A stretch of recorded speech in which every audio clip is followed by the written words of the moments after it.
Hi everybody, it's Nikki here and welcome to today's video, which is part of my 12 days of Bookmas series I am doing throughout the month of December. So today I'm going to do a reading tag. This one is called the Reading Habits tag. Now, when I was researching this, I discovered that the original creator of this we're not doing Project Pan and Nicola, the problems of having two themes on your channel. The original creator of this tag has deleted their original video, so I couldn't find out who that person was. So unfortunately, I cannot credit that person, but I will try and leave a link in the description box below the video to some other people who have done this tag, so you can at least watch their videos. So we have 11 questions, and then the 12th one is just to tag someone else to do it. I'm just going to basically say, look, if you do reading and you do reading content on your YouTube channel, then tag, you're it. Go ahead, knock yourself out. So let's get started with question 1.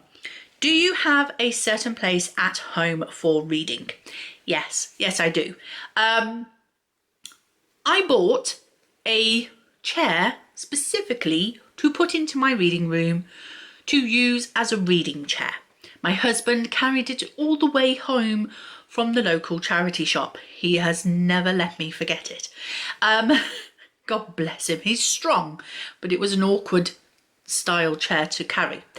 It was a tub chair. Unbeknownst to me, tub chairs are not that comfortable to sit in, not for long periods of time. So I probably should read in it. That will force me to get up off my butt and walk around for 10 minutes or something every half hour. I probably should read in that chair, but I don't because it's too uncomfortable. So I sit on my bed. And I read my books. I put a cushion on my knees to help support the books because I do tend to read a lot of heavy books. And yeah, I sit on my bed and I read. It's the most comfortable place for me to sit. It's quiet. I'm upstairs. I'm out of the way. Yeah, it's my place to read. Sometimes when I'm editing at my desk, I will also have a book at the side of me so that when I'm waiting for things to upload or to save or anything like that, then I can pick up my book and read a little bit then. But those are the main places that I read, on my bed or at my desk when I'm editing. So yes. Question number 2, bookmark or other random stuff? Bookmark. I have a plethora. These are not even all of them, a plethora of bookmarks. The majority of these smaller ones here came from Fairy Loot, but I also like to pick up these ones that are from The Works, and each one raises money. 20% of the retail price, exclusive of the VAT, is paid to cancer research there. So every time I go into The Works, I pick up a couple of these. I've got a unicorn one, I've got a bee one, I've got this, the book was definitely better, that kind of thing. I've added the tassels to some of these myself, just with a hole punch, and then I bought the tassels off like Amazon, because I do like a bookmark with a tassel. So yeah, always a bookmark. In fact, I find picking the bookmark before I start a book kind of really part of the process of reading the book, because I like to match my bookmark to my book. So if the book's about dragons, I try and find a bookmark with the dragon on it. If the book's about the supernatural, I'll maybe find something with vampires or werewolves on it and that sort of thing. Or if the book has a red cover, I'll try and find a red bookmark, that kind of thing. Yes, in the past I've used other bits of stuff if I haven't had a bookmark close to me, but generally nowadays I have so many, and it is, as I say, part of the process of picking up a book. I pick the bookmark to go with it. So yes, I will never ever dog ear a book. That just does not know. We don't do that in this house. We don't dog ear books. That's new. So yeah, I will always use a bookmark, but never dog ear. Number 3, can you randomly stop or only stop at the end of a chapter? Depends. Generally, I like to read to the end of a chapter and then finish there. But you know what? If I'm tired at the end of the night and I find myself nodding off and I'm only halfway through the chapter, if I've got more than 2 or 3 pages left to go, I will definitely stop in the middle of a chapter, because I find that if I try and force myself to get to the end of the chapter, then I won't have remembered half of what happened, because like I have the worst memory at the best of times. So if I'm trying to read while I'm sleepy, I'm not going to remember anything. So I end up having to read those last couple of pages again anyway when I'm more awake. So yeah, it depends on the circumstances. I will stop if I have to. My mum used to tell me a story when I was younger that she was quite shocked when she saw me one day, I was reading a book and I suddenly went and put it to the side and moved away. And she was like, whoa, whoa, whoa, what are you doing? And I was like, I'm going upstairs. And she was like, but you didn't put a bookmark in your book. How are you going to know where you are? And I just went straight to the book and I flicked through the book and I went, I'm there. And she went, how do you know that? And I said, because I remember what I've just read. Like, and even if I go back to it the day after, I had a much better memory when I was younger. I could remember where I was. I could remember the last thing that I'd read in the book. And so I was able to like just shut the book and just walk away. I didn't need a bookmark. I didn't need a scrap of paper then. I could just shut a book and walk away and come back to it hours or a day later and pick it straight back up again and read it. So yeah, that kind of answers the both questions, bookmark or other random stuff, and do I randomly stop? Yes, I do, if need be, and it's not a problem for me. My memory's a little bit worse nowadays, but you know what? I'll still do it if I need to. Number 4, do I eat or drink while reading? I will drink while reading because we have to keep hydrated. So I always have some kind of juice or something, or a cup of tea that my husband will bring up for me every now and again.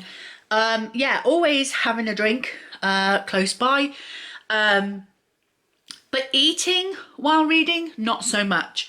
If it's something that I can quickly pop into my mouth, and you know, like a boiled sweet or something like that, then yes. But like if I'm wanting like a packet of crisps or a piece of fruit or you know, my dinner, then I will definitely stop, put the book down, eat my food, and then get back to reading afterwards.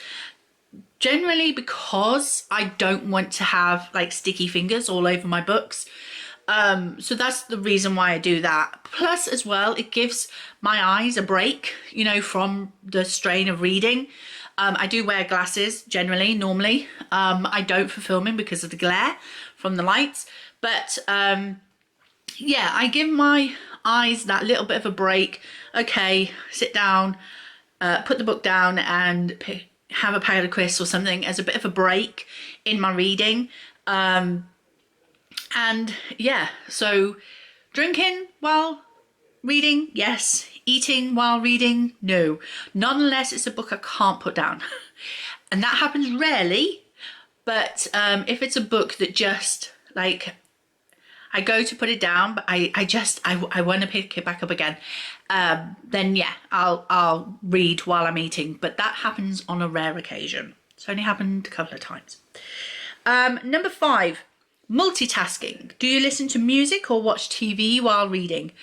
Well, as I said earlier, I read in my bedroom. We don't have a TV in the bedroom. I've never had a TV in the bedroom.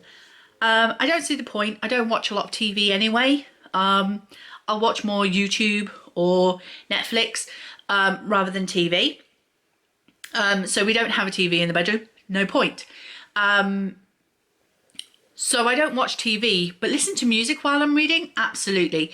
In fact, I have a little trick here for you. If you're finding that your reading is going a bit slow and you need to read the book faster, on YouTube, there are a lot of videos that have like ambience music. And there's one particular that I always choose whenever I'm reading a slow book. And I'm not talking about slow pace, but where I find that I'm slow at reading it. And it's called the Rohan ambience. I will see if I can leave a link to it in the description box below the video. But it's the Rohan music, theme music from the Lord of the Rings films. And because the Rohan Empire were warriors on horses, the music is kind of fast paced. And so by listening to that music, it quickens my pace of reading. So I find that I speed up my reading whenever I'm listening to that music. If I listen to a relaxed and chilled and slow music, I find it sends me to sleep 9 times out of 10. So I listen to the Rohan ambience because it keeps me going. It keeps me like really getting into the story, especially if I'm reading a scene that is particularly action based. It really gets that adrenaline going and really gets you into the action kind of part of the story. So yeah, I'll leave a link for that in the description box. So yeah, music while I'm reading, majority of the time. Music with words, not so much. Generally because I end up singing the songs. Question 6. One book at a time or several? Several. Quite frequently, several books at a time. I try to pick books that are not of the same genre, but sometimes when I have maybe a particularly fantasy-based TBR, then obviously I will pick multiple books of fantasy to read at a time. But generally I like to try and pick one physical, one ebook, one audiobook to read. Sometimes it'll be 2 physical books to read. But if I do that, I try to pick 2 different genres. So at least I'm not confusing myself as to what's happening in each book. That's not always possible, but that's what I try and do. So that's sort of like the way that I go. And that's how I managed to read quite a few books during the month. Back in 2019, it was nothing for me to read anywhere between 16 and 20 books a month. Because I was multitasking books so much back then. Nowadays, I have other interests like let's face it, Animal Crossing and Disney Dreamlight Valley. I've been playing that a lot recently as well. Who else is excited for the new content coming for next year? Me. Who will be buying the new DLC? Me. Yes. Throw more money at the game. Anyway. So yeah, I have more interests nowadays that take my time away from reading. So to get through the number of books that I get through, I have to read multiple books at a time. Next one, read at home or everywhere? Generally, I read at home. I don't go out very much because of my anxiety. It's a whole thing. When I do leave the house, generally I don't take a book with me because we're probably only going shopping, so I won't have time to stop and read my book. And if we do stop at a cafe or something to have something for lunch, I want to spend that time chatting with my husband, talking about things that are upcoming or whatever we need to chat about. Or if I'm meeting up with friends, I want to spend my time talking to my friends, spending time with my friends. I don't want to be sat there just reading a book, ignoring everybody around me. And I don't go out on my own.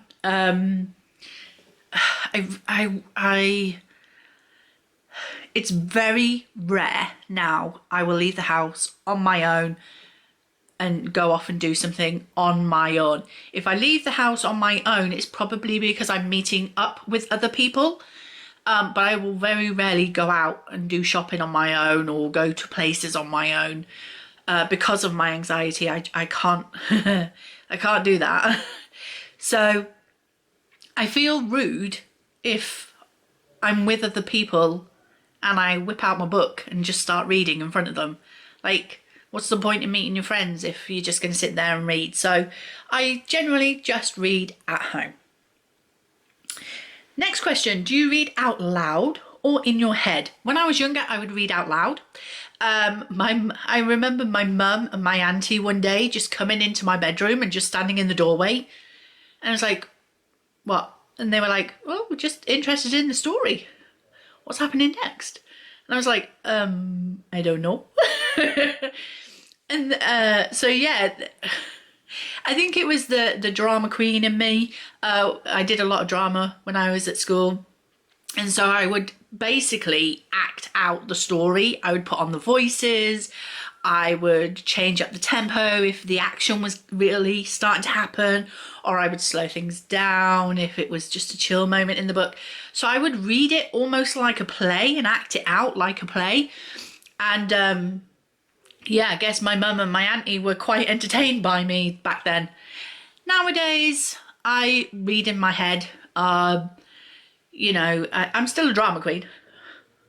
But I find now, and I don't know if anybody else has this issue as they've grown older, but if I talk for too long, my throat gets really dry. It's getting dry now because I've been talking for 20 minutes.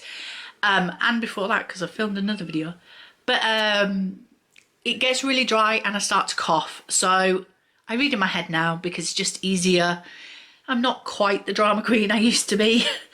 And yeah, I don't act them out anymore like I used to. So yeah, I read in my head now. Number 9, do you read ahead or skip pages? No. I find that when I start to skim read a book, like missing over certain words and skimming the page for the keywords rather than the whole book as a whole, or if I start to skip ahead, it means I'm no longer interested. I'm just no longer interested in the story. And I find that if I start to like skip or skim the story, I'm not interested in the outcome of it either. Because if I'm not interested in the journey to the ending, then the ending isn't that special. It's not that great. And I don't care. So I find once I start to notice myself skimming the pages or skimming the words, I know it's time to DNF, and I'm not scared of DNFing. I will DNF if I need to.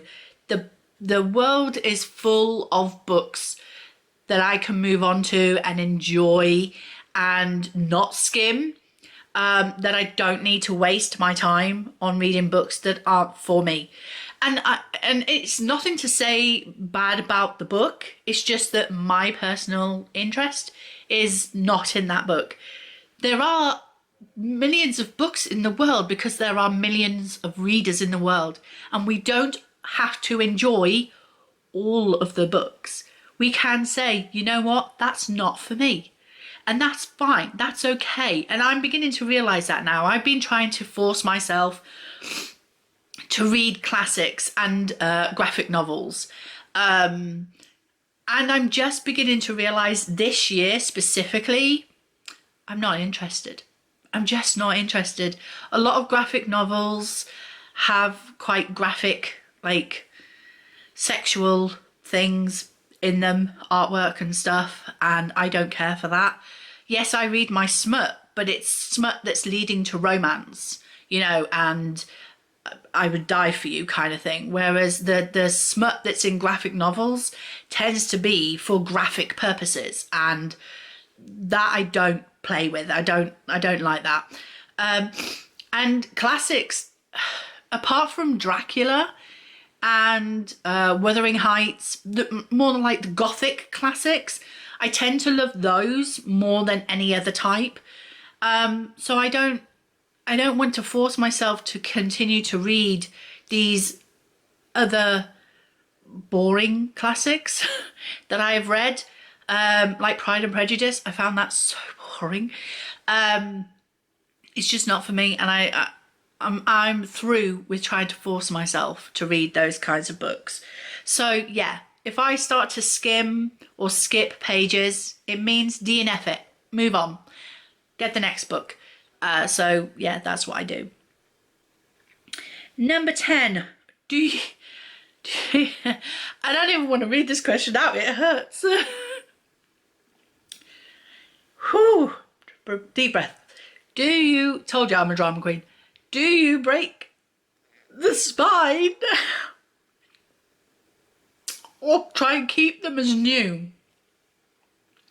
From my reaction, I think you can tell which one I do.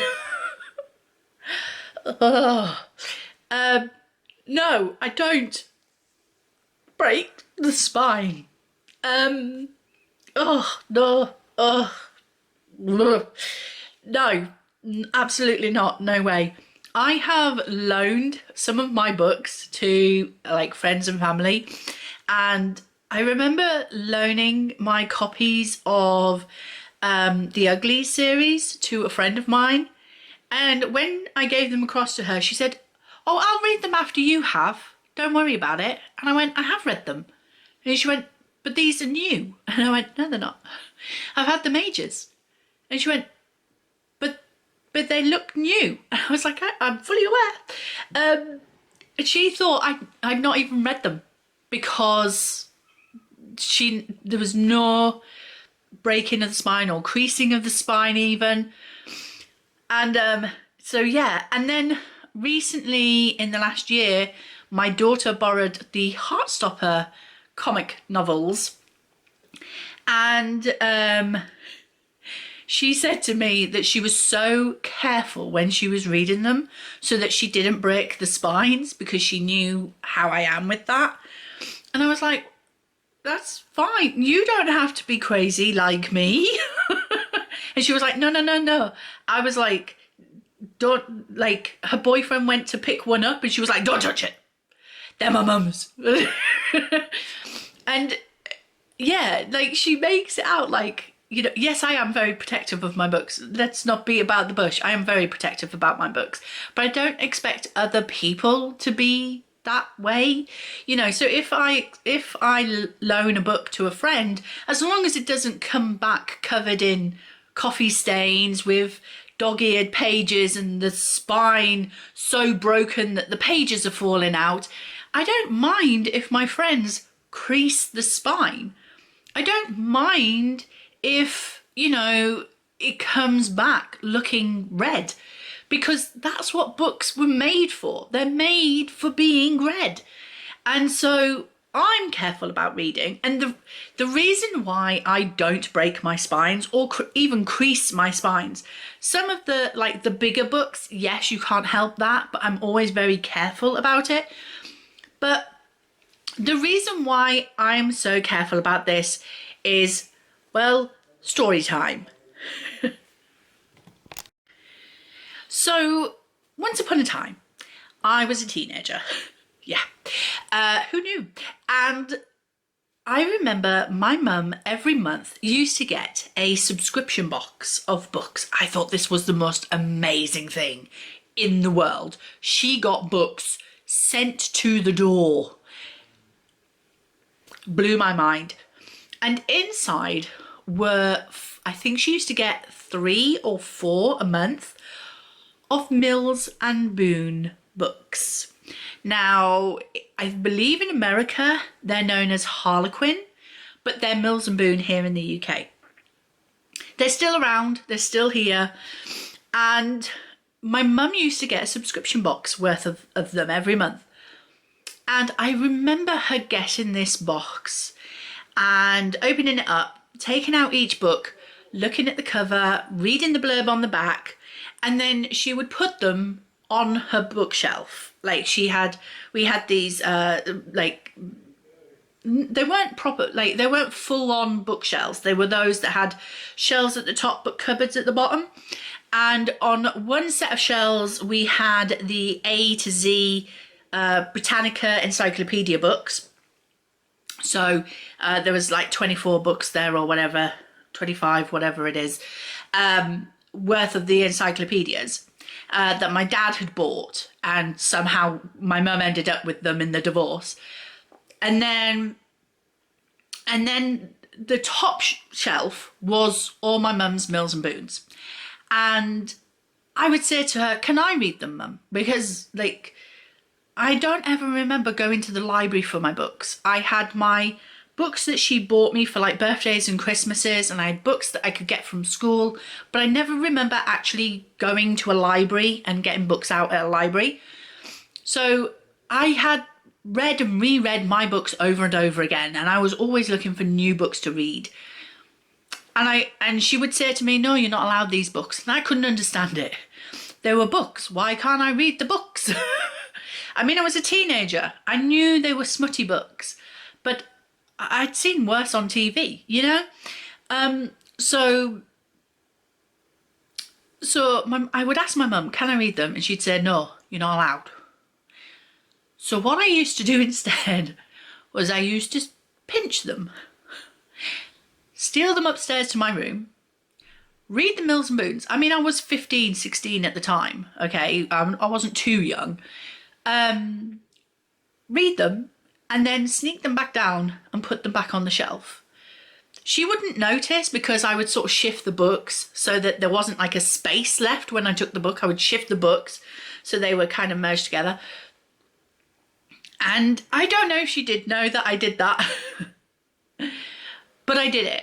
And I used to read her Mills and Boons, which is why smutty books don't faze me nowadays. And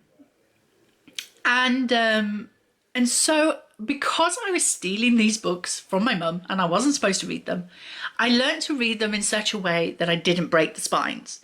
I didn't crease the spines, I didn't break those spines, because I needed them to look as brand new as they were when I pinched them.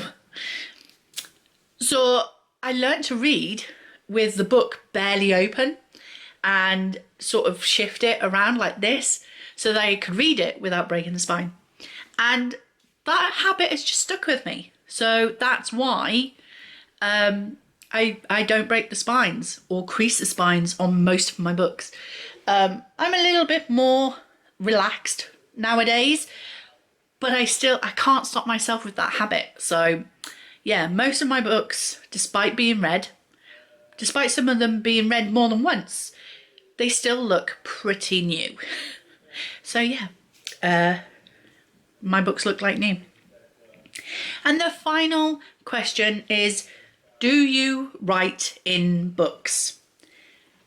No. I never studied English literature at college or university. Obviously, I did English literature at school, but college and university, I didn't study that. I studied drama at college, and then I started a history degree with the Open University. So I've never done English language and literature other than at school. So I didn't learn to annotate or tag books, tab books. I read for the pleasure of reading. I read for the feeling of being lost in another world. I don't want to dissect and pull apart and investigate between the lines. I don't want to do any of that. And so that's why when I go to book club and other people are going, oh, I liked how this represented this, this and this. And I'm like, did it represent something? I didn't notice. Because I don't dissect books when I'm reading them. I just enjoy them for the story that they are. If there's a meaning inside the story and I pick it up, great. But I'm not going to investigate into it and discover what it means and stuff like that. Took me a long time to learn that Uglies was based on an interview that the author had seen, Scott Westerfeld had seen, about Asian women being almost feeling pressured into looking beautiful because they felt that if the more beautiful they looked, the more chances in life they were given. I never knew that until about my 4th read of that book. So yeah, I don't do that. So annotating books and things like that is just not something that I do. I have bought multiple copies of my favourite classic, Dracula, and I bought one copy specifically to try and annotate it. I got about 2 or 3 pages into it and I haven't gone any further, just because I don't know what I'm annotating. I don't know what I'm saying. I really like this sentence. Ooh, this is foreshadowing for later in the story. I don't know what I'm writing. I don't know what I'm doing. I didn't study this at school or college or anything, so I don't feel the need to write in books. I just don't. And if I do, when I have annotated in books, when I have written in books, it's always been in pencil, never in pen. I cannot write in pen in a book. So yeah, I've tried to annotate 1 or 2 books, but always in pencil, and I've never fully annotated a whole book. So yeah, that is me. I like to keep them in pristine condition. I'm a little bit crazy like that. So yeah, that is this tag. How did you answer some of these questions? Let me know in the comment section below this video. Are you crazy like me and can't bear to break that spine, or do you grab that book and you... Oh, that hurt to say. So yeah, and where is your favourite place to read? I'd love to know, where do people love to read? Do you have like a little proper cosy book nook, or do you just read anywhere? On the train, on the way to work, whatever. Let me know. So thank you very much for watching. I hope you enjoyed this video. If you did, please like, comment and subscribe, and I will see you in the next one. Bye.